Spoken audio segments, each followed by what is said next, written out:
Assalamualaikum teman-teman sekalian. Selamat datang kembali di channel YouTube Abdul Rosyid SH. Tempat kita belajar hukum dengan cara yang santai tapi tetap serius.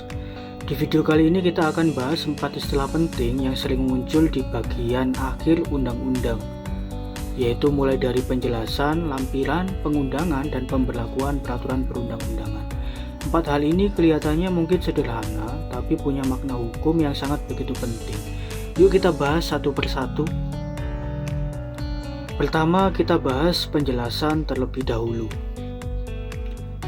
Dalam struktur peraturan perundang-undangan, penjelasan biasanya diletakkan setelah batang tubuh. Fungsinya adalah untuk memperjelas maksud dari norma-norma hukum yang ada di dalam pasal. Dasarnya ada dalam lampiran UU nomor 12 tahun 2011 tentang pembentukan peraturan perundang-undangan itu sendiri. Di sana disebutkan bahwa penjelasan tidak boleh menambahkan norma baru, hanya menjelaskan apa yang sudah ada di dalam pasal. Jadi misalnya kalau dalam pasal tertulis pemerintahan dapat memberikan bantuan kepada daerah, maka di bagian penjelas boleh dijelaskan apa yang dimaksud dengan bantuan, tapi tidak boleh menambahkan terkait dengan syarat baru yang belum ada di dalam pasal tersebut. Tujuannya sederhana, supaya tidak terjadi perluasan makna hukum yang bisa menimbulkan tafsir ganda. Makanya penjelasan harus bersifat interpretatif, bukan normatif. Sekarang kita lanjut pada lampiran. Lampiran itu biasanya berisi data, tabel, peta, bagan, formulir, atau bahkan daftar yang menjadi bagian tidak terpisahkan daripada peraturan perundang-undangan.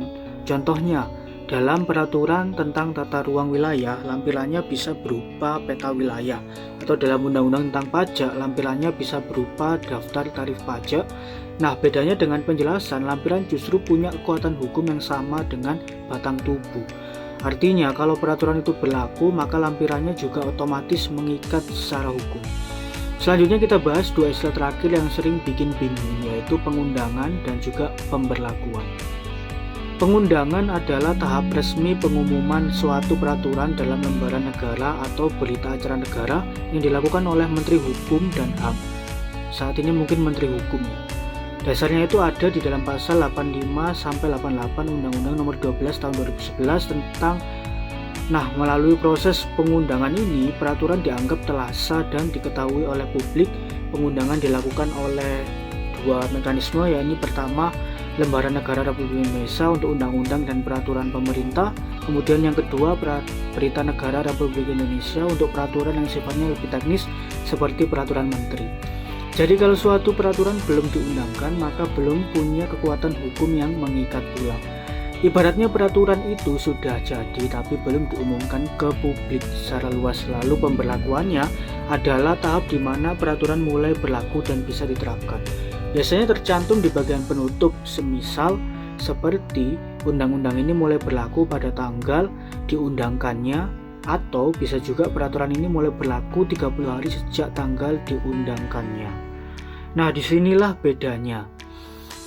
Jadi dari keempat hal itu tadi, pengundangan itu proses publikasi hukum, pemberlakuan itu proses berlakunya hukum. Kadang keduanya dilakukan secara bersamaan, kadang juga diberi jeda waktu tergantung isi ketentuan penutupnya. Jadi teman-teman sekalian, singkatnya adalah penjelasan menjelaskan isi pasal, lampiran memperkuat isi peraturan, pengundangan mengumumkan peraturan, dan pemberlakuan membuatnya mulai mengikat secara hukum. 4 komponen ini membuat sistem hukum kita transparan, teratur, dan bisa dipertanggungjawabkan tentunya. Kalau kamu suka dengan pembahasan seperti ini, jangan lupa like, share, dan subscribe channel YouTube Abdul Rosyid SH, biar kita sekalian bisa terus belajar hukum dengan cara yang mudah dan bermakna. Sampai jumpa di video berikutnya. Akhir kata, wassalamualaikum warahmatullahi wabarakatuh. See you.